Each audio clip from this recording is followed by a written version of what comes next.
নারায়ণগঞ্জে একটি বাসায় গ্যাস লাইনের লিকেজ থেকে বিস্ফোরণে নারী শিশু সহ ৮ জন দগ্ধ হয়েছে। তাদেরকে উদ্ধার করে রাজধানীর জাতীয় বার্ন ও প্লাস্টিক সার্জারি ইনস্টিটিউটে নেওয়া হয়েছে। দগ্ধদের মধ্যে ৪ জনের অবস্থা আশঙ্কাজনক। সোমবার ভোরে সিদ্ধিরগঞ্জের ঢাকেশ্বরের ধনকুণ্ড এলাকায় এই দুর্ঘটনা ঘটে। সহকর্মী বিলাল হোসেনের তথ্য ও চিত্রে জানাচ্ছেন আব্দুল আল মারুফ। নারায়ণগঞ্জের সিদ্ধিরগঞ্জের ধনকুণ্ডা এলাকার ইব্রাহিম খলিলের টিনশেড বাড়িতে ভাড়া থাকে হান্নানের পরিবার। পেশায় পোশাক কারখানার শ্রমিক। সোমবার রাত 3:30টার দিকে সাহারির জন্য ওঠেন হান্নানের পরিবার। এ সময় রান্নাঘরে আগুন জ্বালাতেই বিকট শব্দে বিস্ফোরণ ঘটে। বিস্ফোরণে রান্নাঘরের পাশে থাকা 2টি ঘরে আগুন ছড়িয়ে পড়লে 8 জন দগ্ধ হন। পরে প্রতিবেশীরা এসে তাদের উদ্ধার করেন। বড় একটা শব্দ হয়েছে, শব্দ হওয়ার পর থেকে মনে করেন আমরা দরজা খুলিয়ে দেখি আগুন দিয়ে কেমন করে বালতি দিয়ে পানি সানি দিয়ে এই আগুন নিয়ন্ত্রণে আনছে। একবার সব পুরো ছাইয়ে গেছে। পরে লোক বাইক দিয়ে পরে 1 ঘন্টা গাড়ি পাই না, পরে সব পাঠাইছি যাতে আমরা ঢাকা মেডিকেল। গ্যাস লাইনের লিকেজ থেকে গ্যাস জমে এই বিস্ফোরণ ঘটেছে বলে জানায় ফায়ার সার্ভিস। গ্যাস লিকেজ হয়ে পুরো রুমের ভিতরে গ্যাস চেম্বার হয়েছিল।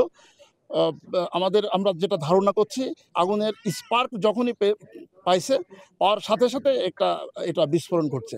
দগ্ধদের জাতীয় বার্ন ও প্লাস্টিক সার্জারি ইনস্টিটিউটে ভর্তি করা হয়েছে। দগ্ধ হান্নানের শরীরের 45%, শিশু সুমাইয়ার 44%, রূপালীর 34% ও সাব্বিরের 27% পুড়ে গেছে বলে জানান চিকিৎসকরা। বাকিদের শরীরও 9% থেকে 22% পুড়ে গেছে। নিউজ ডেস্ক, দেশ টিভি। রাজধানী শাহজাদপুরে একটি আবাসিক হোটেলে আগুন লেগে 4 জনের মৃত্যু হয়েছে। শাহজাদপুরের সৌদিয়া হোটেলে এই অগ্নিকাণ্ড ঘটে। সোমবার দুপুর 1:30টায় ফায়ার সার্ভিসের পক্ষ থেকে বিষয়টি নিশ্চিত করা হয়। জানা যায়, আবাসিক হোটেলের 6তলা ভবনের 2য় তলায় আগুনের ঘটনাটি ঘটে। খবর পেয়ে ঘটনাস্থলে আসে ফায়ার সার্ভিসের 2টি ইউনিট। পরে দুপুর 12টার দিকে আগুন নিয়ন্ত্রণে আসে। এই ঘটনায় 4 জনের মৃত্যু হয়েছে বলে জানা গেছে। নিহতদের মরদেহ 6 তলায় পাওয়া গেছে। এ সময় সিঁড়ির দরজা তালা মারা ছিল। নিহতদের পরিচয় সম্পর্কে এখনও জানা যায়নি বলে ফায়ার সার্ভিসের পক্ষ থেকে জানানো হয়েছে।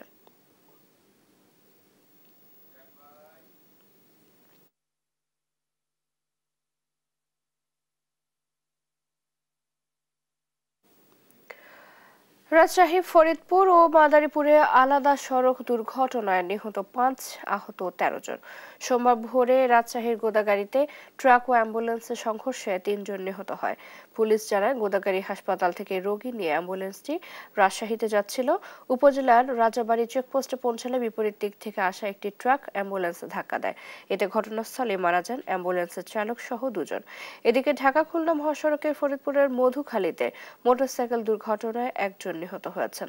সোমবার সকাল 8টার দিকে উপজেলার ঝাউহাটি এলাকায় এই দুর্ঘটনা ঘটে। এদিকে সোমবার বেলা 12:30টার দিকে ঢাকা-বরিশাল মহাসড়কে মাদারীপুরে সমাদ্দার কলাবাড়ি এলাকায় মাদারীপুরমুখী যাত্রী বোঝাই একটি লোকাল বাসের সাথে বিপরীত দিক থেকে আসা ট্রাকের সংঘর্ষ হয়। এ সময় বাসটি নিয়ন্ত্রণ হারিয়ে মহাসড়কের পাশে খাদে পড়ে যায়। এতে 1 জন নারী নিহত সহ আহত হয়েছেন 10 জন।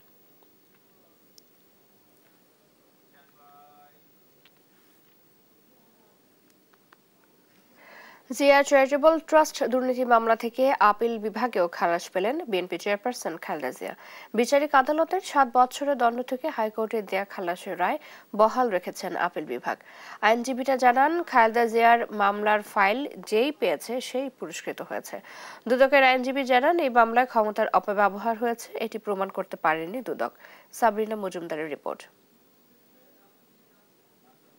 জিয়া চ্যারিটেবল ট্রাস্ট দুর্নীতি মামলায় 2018 সালের 29 অক্টোবর 7 বছরের সাজা হয় বিএনপি চেয়ারপারসন বেগম খালেদা জিয়ার। পরের বছর 30 এপ্রিল খালেদা জিয়ার করা আপিল শুনানির দিন ধার্য হলেও তখন আর শুনানি হয়নি। পরে 5ই আগস্ট দেশের প্রেক্ষাপট পরিবর্তনের পর একে একে সব মামলা থেকে মুক্তি পেয়েছেন বিএনপি নেত্রী। এরই প্রেক্ষিতে এই মামলায় গত 27 নভেম্বর হাইকোর্ট থেকে খালাস পান খালেদা জিয়া। কিন্তু এর পরে ওই রায়ের বিরুদ্ধে আপিল করেন দুদক ও রাষ্ট্রপক্ষ। সোমবার এই আপিল খারিজ করে দিয়েছেন আপিল বিভাগ। তৎকালীন প্রধানমন্ত্রী হিসেবে খালেদা জিয়া ক্ষমতার অপব্যবহার করে অন্যায়ভাবে লাভবান হয়েছেন এমন কোনো প্রমাণ পাওয়া যায়নি বলে জানান দুদকের আইনজীবী Asif Hasan. Honourable high court division সমস্ত সাক্ষী প্রমাণ বিশ্লেষণ করে আপিলটি মঞ্জুর করেছিলেন এবং সেখানে আপিলে তিনি রায়ে পরিষ্কার করে বলেছেন যে এই মামলাটি ভয়েড ইস্যু, এটি দুদকের কোনো এখতিয়ার ছিল না, এটা দুদকের কোনো এখতিয়ারের মধ্যে পড়ে না, অথবা কোনো অপরাধ এই মামলায় সংগঠিত হয় নাই। এদিকে খালেদা জিয়ার আইনজীবীরা জানান, খালেদা জিয়ার মামলার ফাইলে যে বিচারক হাত দিয়েছেন তারাই পুরস্কারপ্রাপ্ত হয়েছেন। যে মুহূর্তে আপনি দান করবেন ট্রাস্ট সম্পত্তি, ট্রাস্ট যদি কোনো মিসইউজ আসে ট্রাস্টের অনুযায়ী মামলা হবে, বিচারক ট্রাস্টের জন্য দুদকে মামলা হবে না।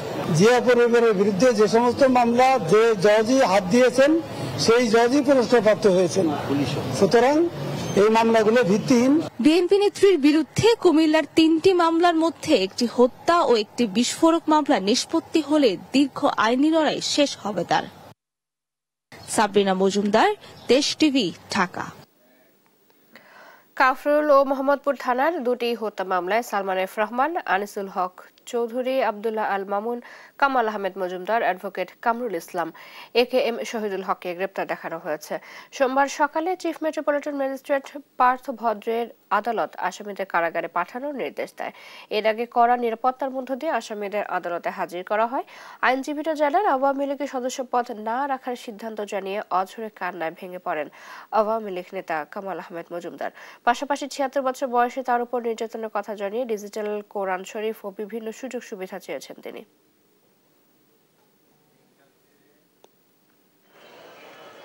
আজকে Chowdhury Abdullah Al Mamun, Kamal Ahmed Majumdar, Salman F Rahman, advocate Kamrul Islam, advocate Anisul হক, AKM শহীদুল হক, শেখ মোহাম্মদ আলী আড্ডু, এই 7 জনের শুনানি দেখাইছে 302 এর মামলা। আর মোহাম্মদপুর থানা 14/8/24 এটা একটা হত্যা মামলা, অ্যাডভোকেট আনিসুল হককে শুনানি দেখাইছে। তারা রাজপথে আপনার গুলি ছড়ে এবং আন্দোলনে সামনের সারিতে থাকে। যখন আবার তাদের এই আদালত প্রাঙ্গণে আনা হয়, তাদের বলে তাদের হাই প্রেশার, ডায়াবেটিক্স, তাদের অন্যান্য রোগে তাদের আক্রান্ত। তারা যখন রাজপথে থাকে তখন তাদের মনে হয় 16 বছরের টকবাকে যুবক, আবার তাকে যখন এবার এই আদালতে তোলা হয় তখন তার নানাবিধ রোগে তাদের এই আপনার আদালতকে বোঝানো হয়। রাজধানীর মোহাম্মদপুরের রাত 11টায় জনতার রোষানলে পড়ে দেশীয় অস্ত্রসহ এক ছিনতাইকারী পরে সোহরাওয়ার্দী মেডিকেল কলেজে চিকিৎসা দিয়ে থানায় নিয়ে আসে পুলিশ। এছাড়া কিশোর গ্যাংয়ের 8 জনকে জনতার হাত থেকে সেনাবাহিনী উদ্ধার করে মোহাম্মদপুর থানায় হস্তান্তর করে। এই ছিমেলের প্রতিবেদন। আইন শৃঙ্খলা বাহিনীর টহল ও অভিযান চলমান থাকলেও রাতের ঢাকায় ছিনতাইকারীদের তৎপরতা যেন কোনোভাবেই থামছে না। রাজধানীর মোহাম্মদপুর মোহাম্মদিয়া হাউজিং লিমিটেডে চাপাতিসহ 22 বছরের এক ছিনতাইকারী জনতার হাতে ধরা পড়ে। এ সময় বিক্ষুব্ধ জনতা তাকে গণপিটুনি দেয়। খবর পেয়ে পুলিশ গিয়ে উদ্ধার করে। পরে সোহরাওয়ার্দী মেডিকেল কলেজে চিকিৎসা দিয়ে থানায় নিয়ে আসা হয় ওই যুবককে। আমরা জনতার হাত থেকে আসামিকে উদ্ধার করি, তাকে উদ্ধার করে সোহরাওয়ার্দী মেডিকেল কলেজ হাসপাতালে চিকিৎসা দিই। বর্তমানে সে আমাদের হেফাজতে আছে। গত 4 মাসে বড় ধরনের সংঘর্ষের ঘটনায় গুরুতর আহত এরকম কোনো ঘটনাও ঘটেনি গত 4 মাসে। নভেম্বর, ডিসেম্বর, জানুয়ারি, ফেব্রুয়ারি যে জেনেভা ক্যাম্পে মানে প্রতি মাসে 4-5টা মৃত্যু ছিল স্বাভাবিক। তো আমরা কি বলতে পারি না যে আইনশৃঙ্খলা পরিস্থিতি ভালো হচ্ছে? এই ঘটনার রেশ কাটতে না কাটতেই রাত 1টায় সেনাবাহিনীর একটি দল কিশোরগঞ্জের 8 সদস্যকে আটক করে। এ সময় তাদের কাছ থেকে দেশীয় অস্ত্র উদ্ধার করা হয়। পরে তাদের মোহাম্মদপুর থানায় হস্তান্তর করে সেনাবাহিনী। হিমেল, দেশ টিভি, ঢাকা। গাজীপুর মহানগরের ভোগড়া বাইপাস এলাকায় প্যানোরামা অ্যাপারেলস লিমিটেড কারখানার নারী শ্রমিকের আত্মহত্যার জেরে মহাসড়ক অবরোধ করে বিক্ষোভ করেছেন শ্রমিকরা। এ সময় তারা কারখানার একটি গাড়িতে আগুন দেন। সোমবার সকালে 8টার দিকে শ্রমিকরা ঢাকা বামুনঝিক মহাসড়ক অবরোধ করে। পুলিশ জানায় এক পর্যায়ে কারখানার একটি গাড়ি বাইরে এনে আগুন দেন তারা। এতে বেশ কিছুক্ষণ মহাসড়কের যান চলাচল বন্ধ থাকার পর ধীরে ধীরে স্বাভাবিক হয়। এই ঘটনাকে কেন্দ্র করে প্রায় 6 থেকে 7টি কারখানা ছুটি ঘোষণা করা হয়েছে।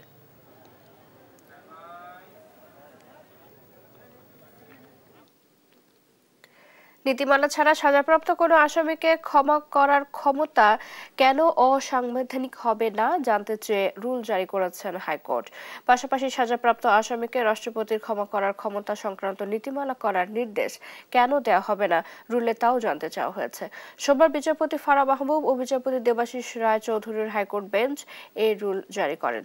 এর আগে গেল 20 ফেব্রুয়ারি কোনো নীতিমালা ছাড়া সাজাপ্রাপ্ত কোনো আসামিকে ক্ষমা করার ক্ষমতা বৈধতা নিয়ে হাইকোর্টে রিট করা হয়। রিটে রাষ্ট্রপতির ক্ষমা করার ক্ষমতা প্রয়োগে নীতিমালা করার আবেদন জানানো হয়। রিটকারী আইনজীবী ইশাত হাসান বলেন, বছরের পর বছর রাষ্ট্রপতি ক্ষমা করার ক্ষমতার চূড়ান্ত অপব্যবহার হয়েছে। বিগত সরকারের আমলে সাজাপ্রাপ্ত খুনিদের ক্ষমা করা হয়েছে। এর ফলে সাধারণ জনমনে ন্যায় বিচার পাওয়া নিয়ে শঙ্কা তৈরি হয়েছে।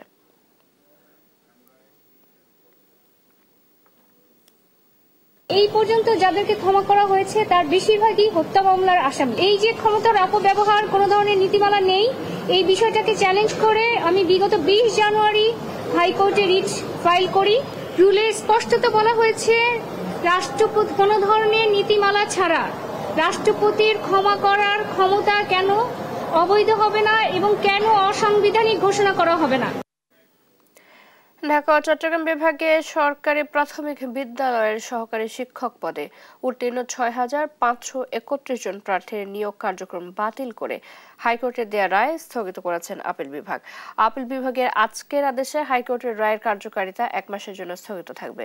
সোমবার আপিল বিভাগের জ্যেষ্ঠ বিচারপতি মোহাম্মদ আশফাকুল ইসলামের নেতৃত্বাধীন 3 সদস্যের বেঞ্চ এই আদেশ দেন। এর আগে তৃতীয় ধাপে চট্টগ্রাম ও ঢাকা বিভাগের নিয়োগ পাওয়া ৬,৫৩১ জনের নিয়োগ বাতিল করে মেধার ভিত্তিতে পুনরায় নিয়োগ দেওয়ার নির্দেশ দিয়েছিল হাইকোর্ট। গত বছরের জুলাইয়ে সরকারি চাকরিতে কোটা পদ্ধতি বাতিল করে রায় দেন আপিল বিভাগ। এই রায়ের ফলে কোটার ভিত্তিতে নিয়োগ পাওয়া ৬,৫৩১ জনের নিয়োগ অনিশ্চয়তার মধ্যে পড়ে।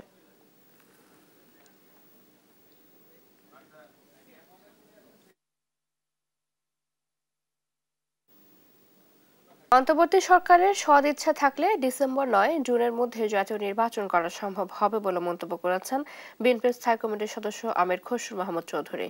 বলেন, রোড ম্যাপ দিতে যত দেরি হবে তত দেশের ক্ষতি হবে। এদিকে জাতীয় নির্বাচন কবে কিভাবে হবে তা দেশের জনগণ নিশ্চিত হতে চায় বলে মন্তব্য করেছেন দলটির সিনিয়র যুগ্ম মহাসচিব রুহুল কবির রিজভী। আরও জানাচ্ছেন সাইফুল রিপন।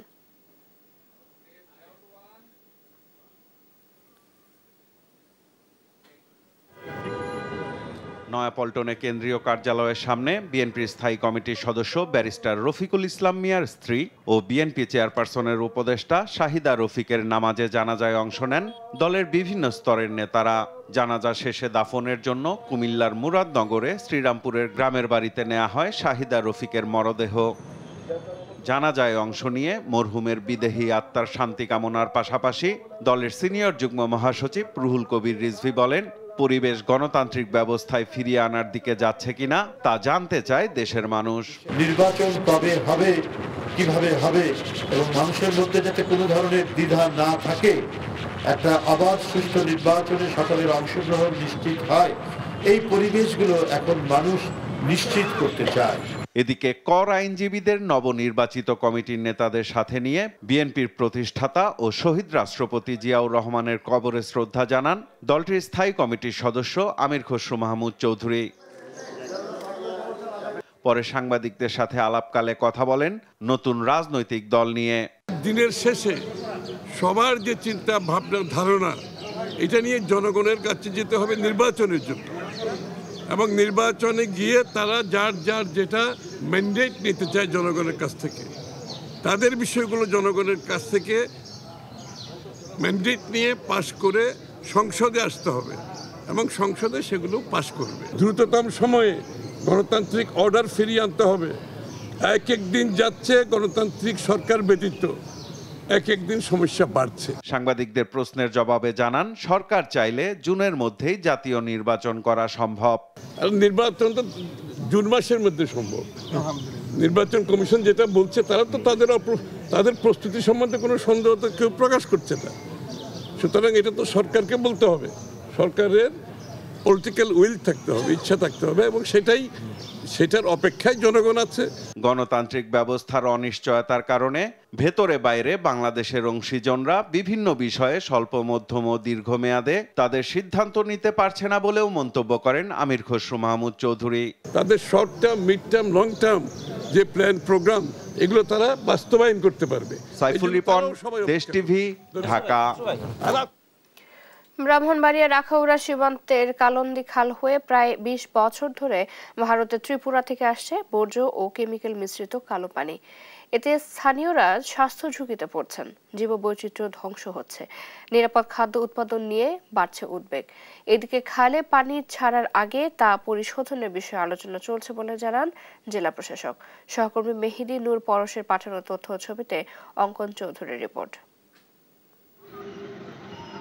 ভারতের কালন্দি খালের মাধ্যমে বিষাক্ত কালো পানি প্রবেশ করছে বাংলাদেশে। এতে ব্যাহত হচ্ছে কৃষি আবাদ, হুমকির মুখে পড়েছে নিরাপদ খাদ্য উৎপাদন।